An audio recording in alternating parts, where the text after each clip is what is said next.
Hello YouTube, welcome back to another video. I know that I am laying in my bed and everything, but I'm trying to at least start the video and then continue this throughout the day, even if that means it's like in the middle of me cooking or what have you, so I can talk about this stuff of why exactly I left the church. If any of you are new here, my name is Hush Hash. I usually do spiritually related videos. I do talk about my medical transition on testosterone, and I am also a writer and a hoodoo practitioner. If you want to check any of my hoodoo oils out, that is down in the bio, as well as my fantasy fiction book, The Angel Keeper, that you can order on Amazon. A little bit about me, in case you guys are new here. I don't want to say that I grew up in the church, but I was taught a lot with the church. I know that it could have been worse. I know that there was a lot of individuals that were very much at church every single Sunday, every Friday, every Saturday. They were doing shut-ins and fasting and all of that. I was affected to the church, but I will say I'm thankful that it wasn't that deep, but it was still highly damaging for me given the fact that I am autistic, OCD, and ADHD. But this was stuff that I mostly found out like maybe within the last year about myself, that I'm autistic and OCD and ADHD officially. So I'm going to talk a little bit about how that can affect you mentally, especially in my kind of mental state. Talk about how this can turn into religious trauma, or how it did for me, and try to have people have an understanding of why exactly I left it, because I feel like there's a lot of people that needs to talk about it, and there's not a lot of videos out there of people talking about why exactly they left the church, with a greater understanding of, like the reason behind it. Because usually people, when they see that you left the church, they believe that you did this because you had a hate for God or something like that, and that's not the case. So we're going to talk about all that here, but let me get some clothes on and get something to eat, and I will be right back. Okay, so now we're in the kitchen. So, oh, y'all work with me here while I'm trying to cook, and hopefully I can do more than one thing at once, because sometimes it's hard to concentrate. We'll see how well this works out. But anyway, a little bit about me. So, like I said, I did not go to church like every single Sunday or anything like that. There were spurts of time where I did, where like my mom was going to like church every Sunday and stuff like that. However, like the Bible was like instilled within me from a very early age, right? So my mom used to sit down and actually like read the Bible to me, like Adam and Eve, Cain and Abel. My grandmother also was religious, but my grandmother was not like really able-bodied enough to like go around to like church and stuff like that. So she would watch church on TV, but most of what I knew was passed down to me from my mom, because she talked to me about it, and I saw like my grandmother do stuff like, like praising God and stuff like that, but that's where most of it came from, was mostly from my mom. The thing is, with learning about this and everything, and being a person that at the time did not know that I have OCD, I very much attached to certain things very easily. Mind you, it is very easily to get to. Mind you, it is very easy to become attached to things like that, especially being like autistic, or to end up as part of like cults and stuff like that, because of like the belief system and everything, and it gives you reasoning. Okay. Now, as being that like I grew up and I was being told like, hey, honor your father and your mother, and the longer your life will be on in the world with the Lord, thy God giveth thee, and everything. I'm not quoting it completely, but y'all get what I'm saying. And being told things like that, right? I would believe this stuff wholeheartedly, and this is also having to do with like certain things that like my mom used to tell me stuff like, oh, like if you do wrong, then like the devil's gonna get you and stuff. And like I firmly believed stuff like that when I was a kid, right? So a lot of this stuff I was conditioned into believing, and all of this was something that like I obsessed over. So being that I know now that I have OCD, I would be incessantly praying like, all the time, at all moments of the day. This is not necessarily because somebody taught me to pray at all hours of the day, but every time I would worry, I would feel the need to have to pray about it. And then I was just always worried about like the end of the world happening, or worried about me going to hell, or a thought that I had that would send me to hell. Because essentially, when you actually read the Bible for what it is, without trying to read in between the lines, that is essentially what it says. What I didn't realize is that it seemed that a lot of people with the Bible were not taking it as wholeheartedly as I was. I know that like there are people that are like, you know, they're looking at it like I am, but I also know that there are people that don't take it all to heart. For me personally, I was taking every bit of that Bible to heart, and that's because I was taking it for what it was, and I read it. Because a lot of people think that you get this way because you were like, oh my God, forget this, I don't want to believe in it, when in reality, I was very much trying to prove to everybody that it was real. But when you actually read it, and then outside of the 10 Commandments, there's actually parts of the Bible that say things like, well, if a man holds the sin in their heart, then they have committed the sin. And that's like, well, dag, like that means that I could possibly lust after somebody's wife and not really be thinking no mind of it. I'm not going to act on it, but it was in my heart. That means that I sinned, and then somebody could shoot me down and I die, and then I'm going to go to hell. And that's how I was taking the Bible for.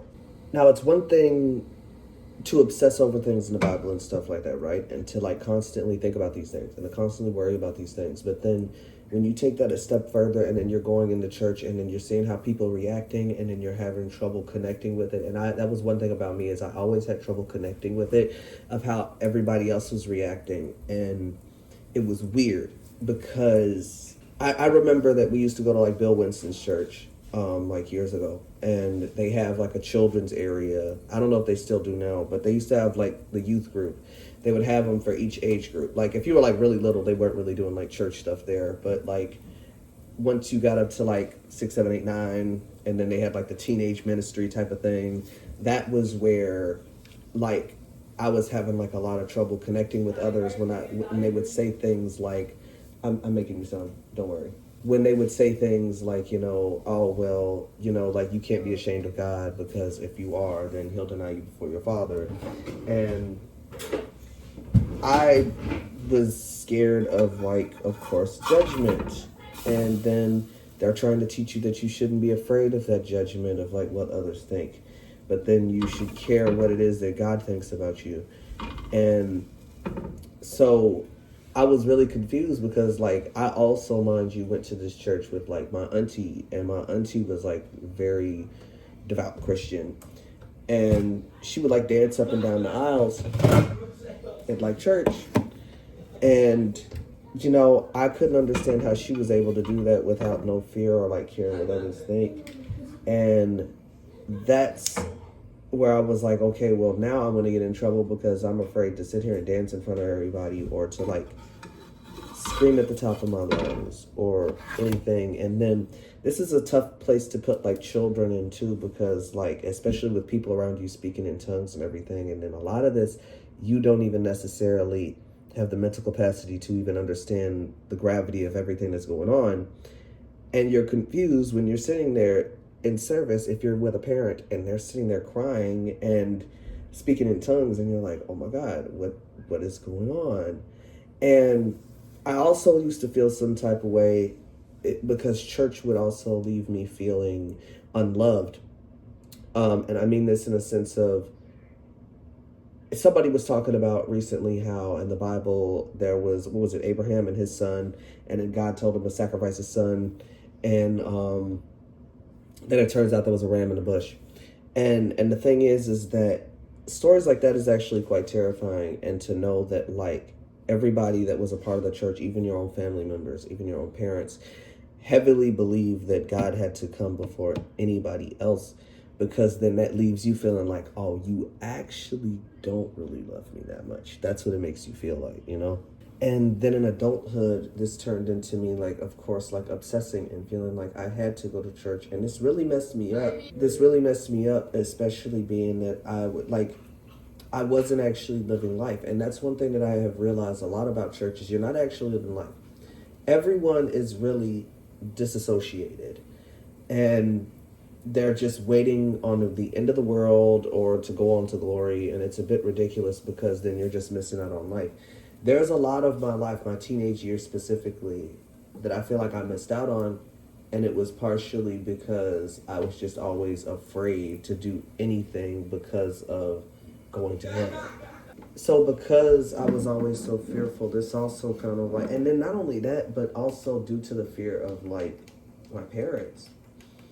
And the thing is, you know, they were so fearful about things, and they, you know, because I know for a fact that like coming up, like they were afraid of me turning out gay. Like, wow, look how that turned out, right? It's all to say that like the church is just so based upon fear, and it's just meant to like leave you controlled, unfortunately.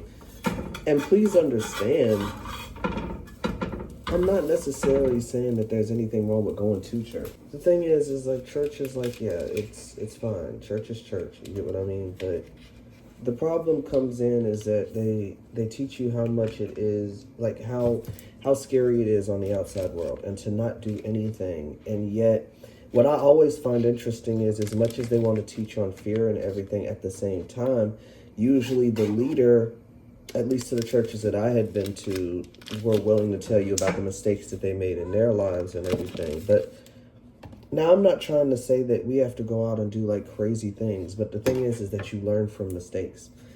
And for the church to make it seem like you just have to walk the straight and narrow and you can't do anything else, I wasn't living a lot of my life. I was on autopilot a lot of my life. Because I was just afraid and I was unhappy. And, you know, the thing is that everything about what they say in the Bible is a bit contradictory, because then they say things like, okay, well, yeah, like, you're supposed to obey God and stuff like that. And then when I have told people, like, well, I sought out God before I did tarot. I sought out God before I started testosterone. They don't want to believe that. And then they'll say, like, well, the devil will come to you as an angel of light. Okay, well, if that's the case, then that means that there is a lot of good things in this life that you're trying to convince me is demonic. And spiritual psychosis, y'all, is real. Like, Christianity has a lot of people believing that anything that happens in life, anything that they don't understand, is demonic. And so they don't participate in things. And I've watched so many people that I know that will just like, oh, well, I just don't want to listen to Beyonce because, you know, I don't know, and I'm just going to be sure. And it's really crazy that you're that afraid to go to hell. And I had to deconstruct so much from that. I'm like, and I'm still working on so much, because the problem is that it still will come back and bite me, certain belief systems. And then sometimes, especially after reading the Bible, and the thing is, church teaches you not to question things, but it will very much make you turn into believing everything, and it's not even in the Bible. Like, I had told somebody that when they were like, oh, well, I don't think God agrees with you being trans. I said, where does it say that it's wrong to be trans in the Bible? There's nobody like that in the Bible. In church, if you start asking yourself, like, oh, well, who told me that? Where is it in the Bible? It's a little bit different. You can find other stuff, like plain as day, it'll say in the Bible, don't kill, don't steal. You know what I mean? But one thing that gets me is, like, if gay is so important and God don't like it, then why isn't it a part of the Ten Commandments? The thing is that eventually in my adulthood, it became so obsessive to the point where I was going to church every single Sunday. And I was getting upset with going to church and not growing. I was not growing. There was nothing that was happening that was furthering my growth spiritually. And what gets on my nerves about church, and I need y'all to pay attention, is do you go to church and the only thing they ever preach about is money, cars, husbands, wives, and houses? And I had always thought that that was stupid, because everybody would always say, like, well, okay, well, you know, like, God will provide for you and everything like that. And I felt like, okay, well, I shouldn't have to worry about those material things, because If I'm a devout believer in God, then he will make sure that those things happens for me. You get what I mean? And yet every Sunday I had to deal with somebody talking about cars, and I'm like, okay, fine, great, car. What else is this going to do for me? And I realized how much in church that it was just built upon making sure that the pastor and stuff was more so worshipped than anything. I'm not trying to say that there are bad pastors. I know that there are people that do for their community and do right by God and do right by the church. I know that it's possible, but a lot of these individuals, a lot of them, they were just up there and they would use it for the sake of God. The people that I was around and people that I've seen, many people that I've seen, that will go, okay, well, give if you got it. If you don't, that's fine. And then a few people will give, and then it's like God said that somebody got 50. God said that somebody got 100. And they're doing this just to get money. It's just for money. And you don't know that this person is hearing from God. Y'all just assume. You get what I mean? Like, you're just assuming. And this person can just lie and say, well, God said, I watch people do it all the time. Oh, help me do this. God's going to bless you. And it's like, that's just something to make me feel obligated to do something for you. As many of these times, these pastors and prophets and everything else showed up to the churches and stuff, I had to be honest with myself and realize that I had never seen a miracle happen in person. I had never seen it. There were things that happened, like maybe I had trouble with my bills and it finally got taken care of or stuff like that. Yeah. But as far as healing the lame and stuff like that, I never saw any of that in person. And the only places that I did see it was on shows that were on a large scale of people like Benny Hinn or somebody, but a lot of times you end up finding out, if you don't know already, that these people were just paid actors in order to make the church look great, A lot of people won't admit that because it's hard to admit stuff about, especially a belief system that you believed in so long. It's challenging your thinking. And then you tell these people, actually, when have you seen this happen? And you haven't. You haven't. And, I know that there's people that would disagree with that. They're going to get upset. They're probably going to be in the comments getting upset. But it's true. And I got sick of not growing. And I know some people will probably say, well, maybe it was the wrong church. No, all of these churches were still preaching on the same thing.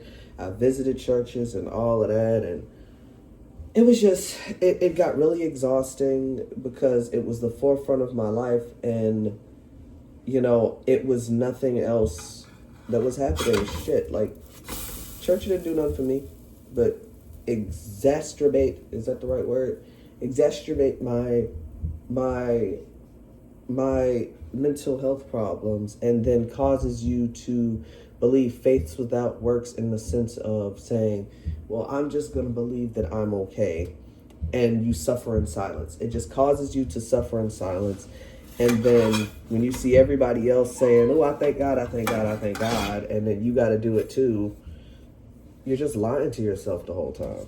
Things are so crazy with that now that I hear people talking about church and God and stuff like that, and I freeze up and I'm scared. I feel danger, and that's just because that's how I felt all the time. I was always waiting on the end of the world. I get so sick of that. We've been waiting on the end of the world for I don't know how long. I mean, shit, even in the Bible, when he told the disciples or something like that, and he said, oh, well, eventually there will be an end of the world, but it's going to be a long time ago. I think he was preaching about, Peter or Paul or somebody in there was preaching about it then, and then yet we're still here. And this is just a tactic that's used to keep you on your toes, to keep you constantly on high alert, to not live your life. Because whenever people see bad things happen, especially in the church, they're like, oh, we in the last and evil days. Well, we've been here for a while, y'all. And I don't know why y'all not counting when we were slaves as being the last and evil days. I feel like that was way worse than now, but, I digress. It wasn't something easy that I had to do. It took a lot of hard work. It took a lot of therapy. And that's another thing, a lot of churches, they don't be believing in therapy and stuff like that. There's legit like churches that believe that if you want to go through like couples therapy or something like that, that you got to talk to your pastor. Somebody is not qualified enough to do something like that, and not to mention that a lot of these people can just up and start a church. If I wanted to start a church now, I could. I don't have to have any documentation for that or anything like that. And if I tell people of the church that, well, God told me to start a church, they're just going to be all for it. If it fits their itinerary. Then after you actually read the Bible and see that a lot of things that they speak against, divination, astrology, and numerology and stuff like that, especially like books of the Bible that was taken out, you also realize how much they try to make sure that they confined it to only being able to seek help to somebody and not go through yourself, or to go through God with yourself to be able to get answers. Astrology is in the Bible. 3 wise men followed a star to know the birth of Jesus Christ. But yet people want to say that like astrology is wrong. I get shit for like doing tarot because people think that it's demonic. And it's like, okay, who told you it was demonic? Where in the Bible does it say tarot's demonic? Oh, that's right. Tarot's not in the Bible. The word tattoo didn't exist in the Bible. So there's a lot of things about it that just doesn't line up with modern day times. So that is why I just don't do church anymore, unfortunately. Sometimes like it's kind of like, damn, y'all fucked me up, but I'm like, I don't want to go. And I realize that like, yet a lot of these things are true, but it's that there's a lot of things that has to be done with it in order for it to work. Like, you know, faith without works is dead. Yeah. But that can also qualify for things like hoodoo, because in hoodoo, you could do something on the spiritual end and make it happen on the physical. Probably, why the fuck do I got on like different clothes and all of that right now? But I forgot to shoot the ending. But basically, that was essentially why I left the church. There is a lot more that I can actually talk about with this, because I have read so many books. I am like well versed in a lot of different things. But for now, especially to make sure that I'm keeping the video as short as I can, because it's already pretty long. I'm just gonna end it right there. But don't forget to like and subscribe. Please leave me a comment. Talk about whether you believe that it's okay to leave the church, or if you've been thinking about leaving the church if you haven't already. But I will talk to you guys later.